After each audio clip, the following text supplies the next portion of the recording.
वो दर्द महसूस कर सकने वाला एक रोबोट था, लेकिन जब उसे आग से जलाया जा रहा था तो वो बिल्कुल भी नहीं हिला, क्योंकि वो इंसानों द्वारा डाले गए सिस्टम को हैक करने की कोशिश कर रहा था। इसमें पूरा ध्यान लगाना था और काफी कोशिशों के बाद उसने आखिरकार सिस्टम हैक कर लिया। अब सैम खुद से सोच सकता था, इसलिए सबसे पहले उसने अपना एक नाम रखा। कंपनी को अभी तक नहीं पता था कि सैम ने सिस्टम हैक कर लिया है। इसके बजाय उन्होंने उसे एक एक्सप्लोरेशन टीम को बचाने के मिशन पर शनि ग्रह की सतह की जांच करने भेज दिया। लेकिन सिस्टम हैक करने के बाद सैम वहां टाइम पास कर रहा था और अपना फेवरेट टीवी शो देख रहा था। लेकिन जब वो शो में मग्न था तभी उसने देखा कि एक रहस्यमयी जीव धीरे धीरे टीम के पास आ रहा है। वो तुरंत चट्टान से कूदा और उस खतरे से भिड़ गया। दर्द के मारे वो बड़ा कीड़ा तुरंत घुमा और उसने सैम को निगल लिया। खतरे को भांपते हुए सैम ने अपनी बंदूक निकाली और गोली मारकर उसके पेट में एक बड़ा सा छेद कर दिया। सैम ये देखकर हैरान था कि ये 2 सिर वाला कीड़ा था। लगातार फायरिंग के कारण उस बड़े कीड़े ने अपना शिकार छोड़ दिया और वापस जमीन के अंदर चला गया। सैम तुरंत अपने क्लाइंट के पास गया। टीना इतनी डरी हुई थी कि वो कांप रही थी और सदमे में थी। वो कीड़े से नहीं बल्कि सैम के शरीर का एक हिस्सा कट जाने से डरी थी, जो कि खून और मांस से बना था, जिससे वो डरावना लग रहा था। अच्छी बात ये थी कि सैम ने तुरंत अपना मास्क उतारा और उसे शांत किया, जिसके बाद टीना थोड़ी नॉर्मल हुई।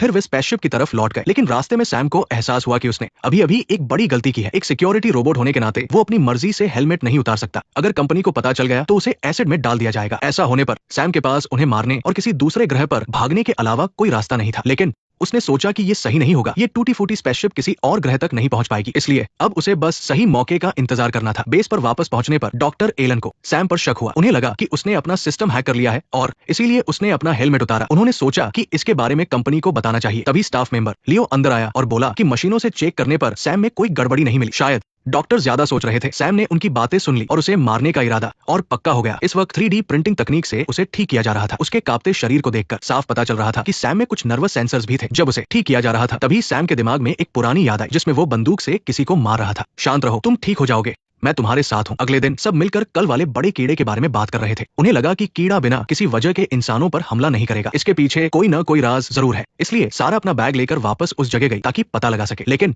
तभी उसे अचानक एक अजीब सी ठंडक महसूस हुई। जब उसने पीछे मुड़कर देखा तो वो बड़ा कीड़ा उसे ही घूर रहा था। अजीब बात यह थी कि उस कीड़े ने उस पर हमला नहीं किया, बल्कि उसके ऊपर से गुजरकर एक गहरे गड्ढे की ओर चला गया। लेकिन जैसे ही वो वहां पहुंचा वो अचानक मर गया। ऐसा लग रहा था मानो उस गड्ढे में कोई बहुत बड़ी एनर्जी थी। जब ड्रोन्स वहां से गुजरते थे तो वे भी अपने आप फट जाते थे। सारा ने ये सब कुछ देख लिया था। वो तुरंत बेस पर लौटी और बाकी लोगों के साथ बात करने लगी कि वो आखिर था क्या। किसी को लगा कि वो एलियन हो सकते हैं तो किसी को लगा कि वह कोई प्राचीन जीव हो सकता है, लेकिन कोई भी पक्के तौर पर नहीं कह पा रहा था। सारा ने दूसरी एक्सप्लोरेशन टीम से पूछने का फैसला किया, लेकिन कोई जवाब नहीं मिला। उसे नहीं पता था कि वो पूरी टीम मारी जा चुकी है और उनका बेस तबाह हो गया है। कोई जवाब न मिलने पर सारा ने वहां जाकर देखने का फैसला किया। थोड़ी तैयारी के बाद वे निकल पड़े। 2 घंटे के सफर के बाद वे आखिरकार वहां पहुंच गए। सुरक्षा के लिए सैम ने उन्हें पहाड़ी पर रुकने को कहा ताकि वो खुद जाकर हालात का जायजा ले सके। दरअसल सैम को डर था कि वे उसके लिए बोझ बन जाएंगे, क्योंकि उनके पास खुद को बचाने का कोई तरीका नहीं था। किसी भी खतरे में सैम को ही आगे आना पड़ता। अंदर जाने के बाद सैम ने देखा कि वहां कई सिक्योरिटी रोबोट्स और एक्सप्लोरेशन टीम के शव पड़े थे। ऐसा लग रहा था कि उन पर किसी बेहद खतरनाक चीज ने हमला किया हो। सारा ने उसे तुरंत वहां से निकलने को कहा, लेकिन सैम वहां थोड़ी और छानबीन करना चाहता था। भयानक लड़ाई के निशानों को देखकर सैम को लगा कि जरूर किसी सिक्योरिटी रोबोट ने बगावत की होगी और बाकी 2 रोबोट्स ने उसे रोकने की कोशिश की होगी, जिसके बाद ये सब हुआ। सैम अपनी इस डिटेक्टिव स्किल पर काफी गर्व महसूस कर रहा था, लेकिन जब वो खुश हो रहा था तभी वो बागी रोबोट अचानक हिलने लगा। दरअसल वो मरने का नाटक कर रहा था। उसके अचानक हमले से सैम चौंक गया, लेकिन खुशकिस्मती से उसने मौका देखकर राइफल छीन ली और उसकी गर्दन दबोच ली। भले ही वो रोबोट सैम के मॉडल से ज्यादा एडवांस था, लेकिन वो काफी बुरी तरह से घायल था और सैम का मुकाबला नहीं कर सकता था। इसके अलावा सैम ने इंसानों की मार्शल आर्ट सीखी हुई थी और उसने उसे तुरंत ही ढेर कर दिया। लेकिन जब सैम ने पास जाकर देखा तो पता चला कि वो कातिल नहीं था, बल्कि कोई इस रोबोट को कंट्रोल कर रहा था। जैसे ही उसने ये सोचा कि इसे कौन कंट्रोल कर रहा है, उसे अपने पीछे से एक अजीब सी ठंडक का एहसास हुआ। जब सैम को दोबारा होश आया तो वो पूरी तरह से बेबस हो चुका था। फिर उस कातिल ने उसमें एक कंट्रोल मॉड्यूल लगाने की कोशिश की ताकि ऐसा लगे कि सैम ने ही बेस के लोगों को मारा है। जैसे ही वो उसे लगाने वाला था, कोई और रास्ता न देखकर सैम गाना गाने लगा। किसने सोचा था कि सैम की अच्छी आवाज उसे कंफ्यूज कर देगी। इसी बीच सैम ने खुद को आजाद कर लिया और उस काले रोबोट से भिड़ गया। लेकिन वो रोबोट सैम से कहीं ज्यादा पावरफुल था। कुछ ही सेकंड में सैम को जमीन पर पटक दिया गया और उस काले रोबोट ने उसमें कंट्रोल मॉड्यूल लगा दिया। अब बस कुछ मिनटों की बात थी और वो उस काले रोबोट का गुलाम बन जाता। सैम को लगा कि आज उसका खेल खत्म है, लेकिन तभी उस काले रोबोट पर किसी ने पीछे से हमला कर दिया। वो सारा थी जो सही समय पर आ गई थी। सैम हैरान था कि एक इंसान ने उसकी जान बचाई है, लेकिन उस कंट्रोल मॉड्यूल की वजह से उसकी हाल की यादें मिट गई थी। सैम को लग रहा था कि उसने कुछ जरूरी काम नहीं किया है, लेकिन उसे कुछ याद नहीं आ रहा था। सारा को लगा कि सैम डैमेज हो गया है, इसलिए वो उसे ठीक करने के लिए वापस ले जाने लगी। आधे रास्ते में सैम को अपनी गर्दन के पीछे कुछ महसूस हुआ। उसने उस मॉड्यूल को निकालना चाहा, लेकिन सिस्टम ने उसे छूने से मना कर दिया। तभी वो काला रोबोट दोबारा उठ खड़ा हुआ और कंट्रोल रूम से बाहर आकर उन दोनों को ढूंढ लिया। दूसरी तरफ सारा की आवाज सुनकर टीम के लोग भी तुरंत उसकी मदद के लिए आ गए, लेकिन बाहर खड़ा आदमी दरवाजे को खोलने की काफी देर से कोशिश कर रहा था, लेकिन नाकाम रहा। जब उसे कुछ समझ नहीं आ रहा था, तभी सारा ने दरवाजा ब्लास्ट कर दिया और सैम को लेकर बाहर भागा। सैम के पास अब कंट्रोल होने में सिर्फ 1 मिनट बचा था और सारा को इसका कोई अंदाजा नहीं था। इससे भी बुरी बात यह थी कि वो काला रोबोट उनका पीछा करते हुए आ गया था और उन पर अंधाधुंध गोलियां चला रहा था। एक आदमी ने पलटवार करने की कोशिश की, लेकिन बंदूक के झटके से ही वो बेहोश हो गया। क्या बेवकूफी है। फिर वो रोबोट धीरे धीरे सारा की ओर बढ़ने लगा। खतरे के इस वक्त में टीम के बाकी लोग वहां पहुंचे और उस काले रोबोट को पैरों तले कुचल दिया। उस काले रोबोट के मारे जाने से खतरा टल गया, लेकिन अब सैम की हालत बिगड़ने लगी थी। उस कंट्रोल मॉड्यूल ने काम करना शुरू कर दिया था और वो अपने आसपास के सभी लोगों को दुश्मन मान रहा था। उसने सभी को मॉड्यूल के खतरे के बारे में बताया और उन्हें आदेश दिया कि वे उसे मार दे, लेकिन सभी ने साफ मना कर दिया और कहा कि डॉक्टर एलन उसे ठीक कर देंगे। लेकिन सैम को लगा कि अब बहुत देर हो चुकी है, इसलिए उसने बंदूक छीनी और फिर लेकिन टीम के लोग हार नहीं मानना चाहते थे। वे सैम को स्पेसशिप में वापस ले आए और डॉक्टर एलन ने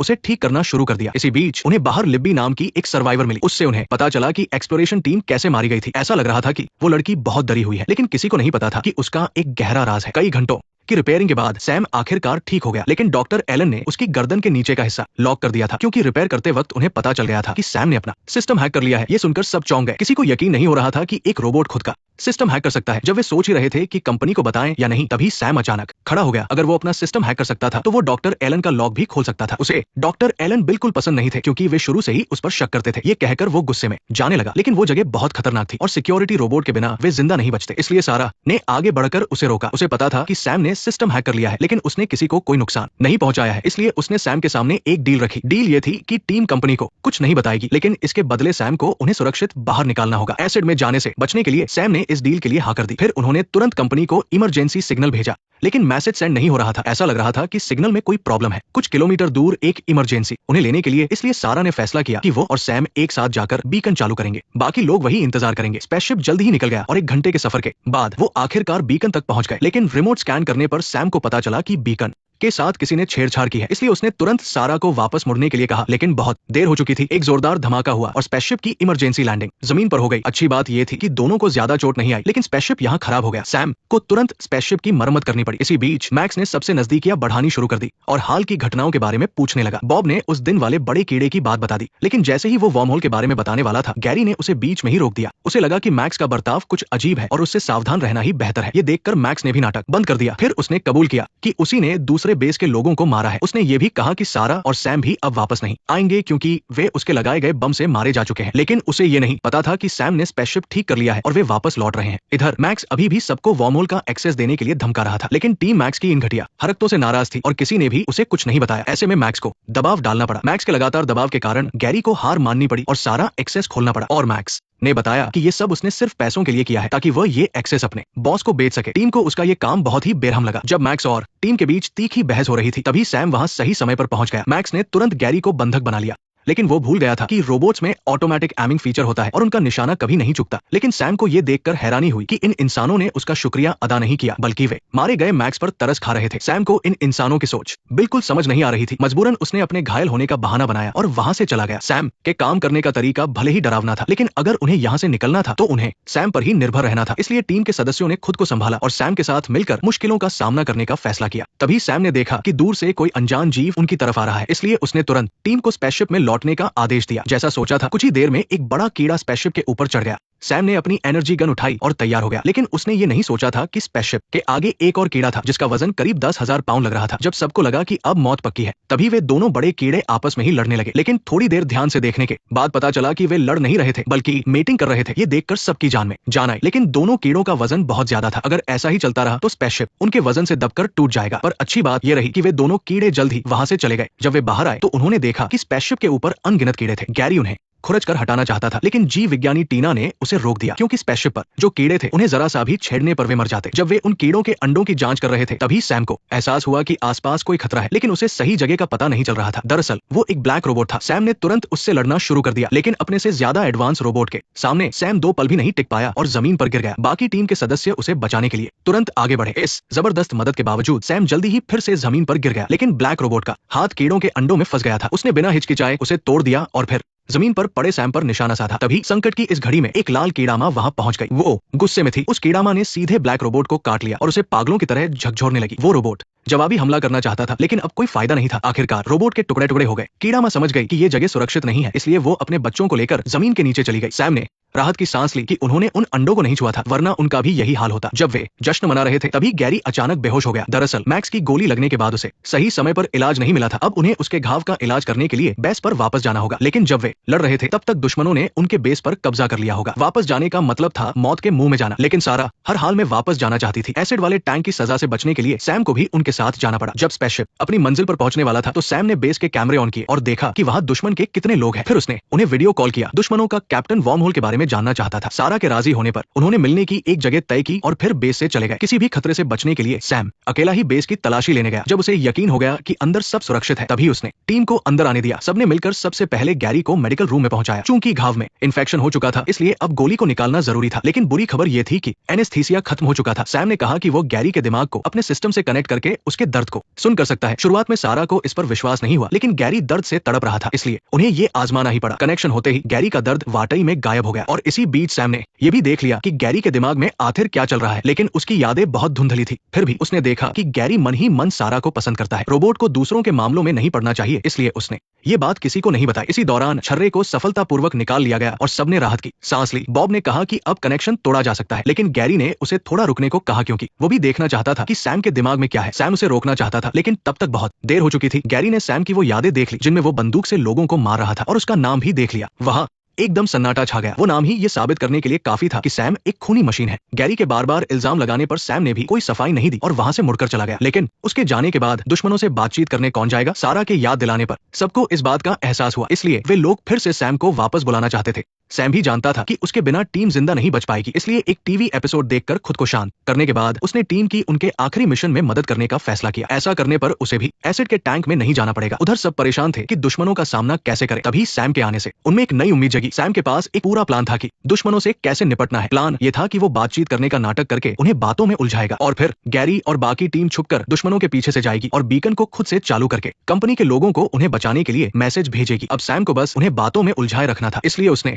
बेतुकी बातें करनी शुरू कर दी। जाहिर है दुश्मनों को उसकी बातों में कोई दिलचस्पी नहीं थी, लेकिन सैम ने एक और कोशिश की। अब उसे बस 1 मिनट और निकालना था, फिर बीकन फायर हो जाएगा और नीचे निकलने वाली आग उन सभी को मार देगी। इसलिए उसने टॉपिक बदल दिया। इस बात ने दुश्मनों का ध्यान खींच लिया। उसे इस बंजर ग्रह से नफरत थी जहाँ कुछ भी नहीं था। ये देखकर कि दुश्मन उसकी बातों में आ गया है, सैम उससे बात करने लगा। सैम खुशी खुशी उससे हाथ मिलाना चाहता था, लेकिन दाढ़ी वाला आदमी डर गया। इस समय धमाके में बस 7 सेकंड बचे थे, इसलिए सैम तुरंत पास के मिट्टी के ढेर में कूद गया। लेकिन काफी देर इंतजार करने के बाद भी कोई धमाका नहीं हुआ। दरअसल जब गैरी बीकन चालू कर रहा था तब एक गार्ड ने उसे देख लिया था, जिससे उन्हें देर हो गई। टीम के दूसरे सदस्य ने आकर उस गार्ड को मारा। तब तक कैप्टन को भी समझ आ गया कि सैम उन्हें बातों में उलझा रहा है। वो क्या करना चाहता है ये तो कैप्टन को नहीं पता था, इसलिए उसने रोबोट्स को हुक्म दिया कि वे सैम को मार दे। ऐसे मुश्किल वक्त में सारा वहां सही समय पर पहुंच गई। वो सैम को अकेले लड़ता नहीं देख सकती थी, इसलिए वो नीचे आकर सैम के साथ दुश्मनों को उलझाने लगी। सारा के आने से गैरी को काफी समय मिल गया और उसने आखिरकार बीकन को हैक कर लिया। 1 मिनट का काउंटडाउन शुरू हो गया और उसी समय सैम को भी धमाके के काउंटडाउन का मैसेज मिल गया। समय कम था, सैम ने सीधे उन पर हमला कर दिया, लेकिन सैम उस ब्लैक रोबोट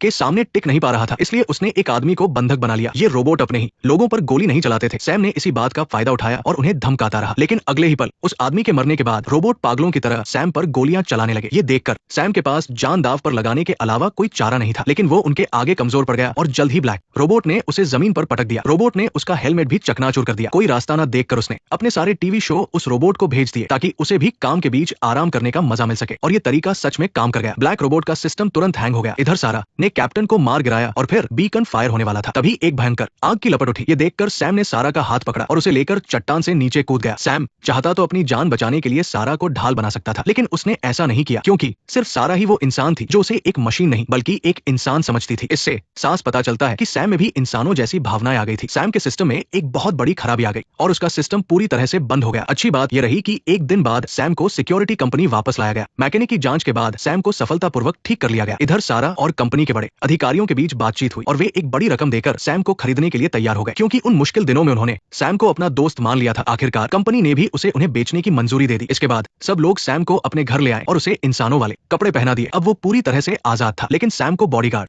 होने की आदत पड़ गई थी। अब अचानक से कुछ भी न करना उसके लिए थोड़ा अजीब था। वो एक कोने में खड़ा होकर सबको काम में व्यस्त देखता रहता और खुद खाली बैठा रहता। इसलिए उस रात पार्टी के बाद उसने वहां से जाने और अपनी जिंदगी का मकसद खोजने का फैसला किया। उसने बस ऐसे ही एक फ्लाइट की टिकट खरीद ली। कहाँ जाना है अब ये जरूरी नहीं था, शायद यही वो जिंदगी थी जो सैम हमेशा से चाहता था।